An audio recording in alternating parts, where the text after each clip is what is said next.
Here we're going to go ahead and find the value for this integral here, which is known as the Gaussian integral. So just a few tips before we actually get started.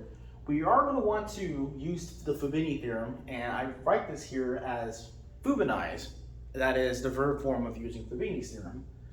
We will also need to remember how to take a rectangular point and write it in polar coordinates, and that the polar Jacobian is r d theta. So I won't really review all of these, but we will be using all these tips in our derivation of a value for this integral. So we are tasked to find the value for this integral I from minus infinity to infinity of e to the minus x squared dx.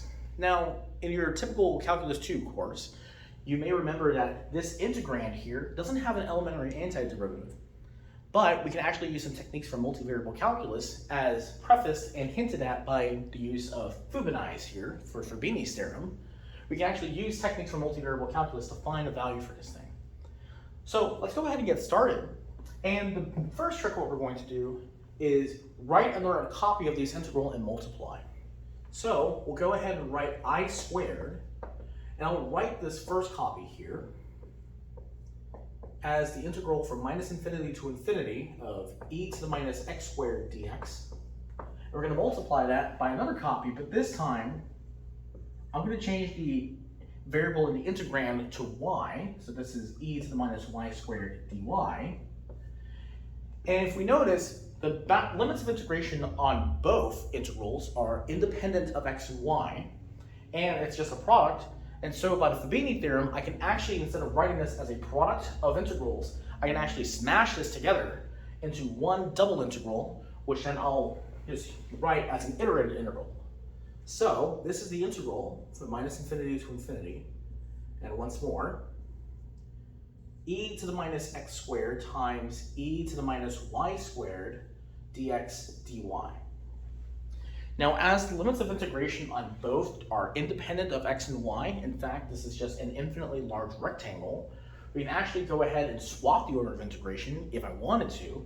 So on the next line, when I combine these two together, just using our rules of multiplication for exponents, we'll have the integral from minus infinity to infinity, and once more, of e to the minus x squared minus y squared dy dx.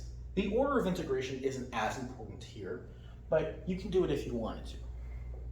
Now we'll notice here in the power that we are almost set up to use our polar coordinates, but I can write this, if I pull out the minus 1 from the front here, I can write this as minus x squared plus y squared, and we are set up to use polar coordinates. So before we actually go into the polar coordinate transformation, let's figure out our bounds for r and theta. So if you will, this is the entire plane, and our region of integration is the entire plane. And if you can imagine an infinitely large circle, or a circle, centered at the origin, this circle has radius r, and of course for a circle, the bounds for theta go from 0 to 2 pi. Now the question is, what are the bounds for r? Well, r is a circle, and we take the radius as a positive number, so the radius is at least bigger than or equal to 0. But in order to cover the entire plane, this circle must be able to be as large as we allow it. So the upper limit for r is infinity. And so we'll go ahead and set up for our polar coordinate transformation. I'll write the integral in the order that we have here, r then theta. So we'll have an integral, two integrals rather, a double integral.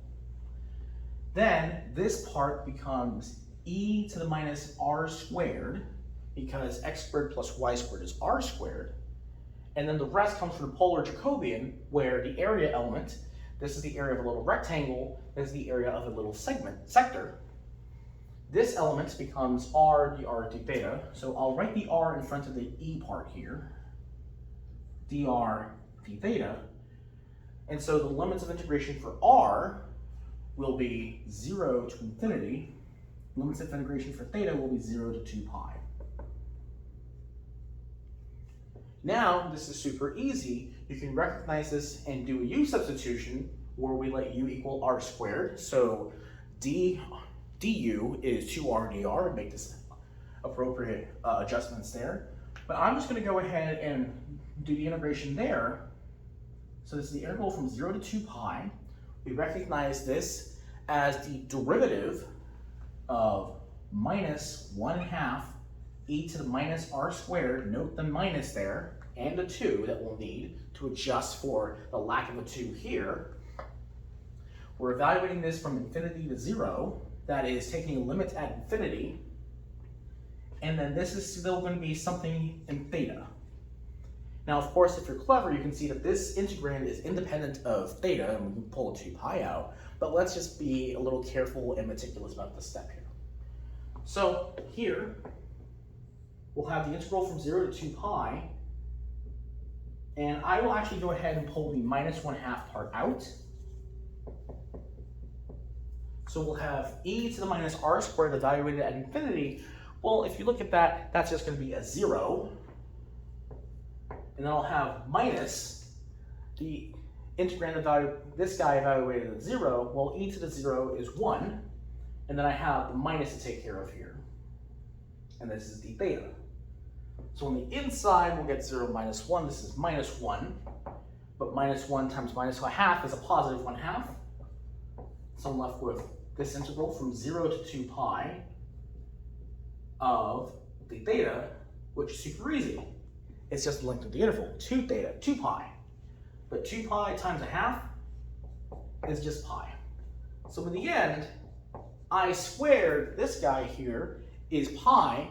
And if you take the principal square root on both sides, we'll get that the integral that we want to look at, this guy here, is equal to the square root of pi.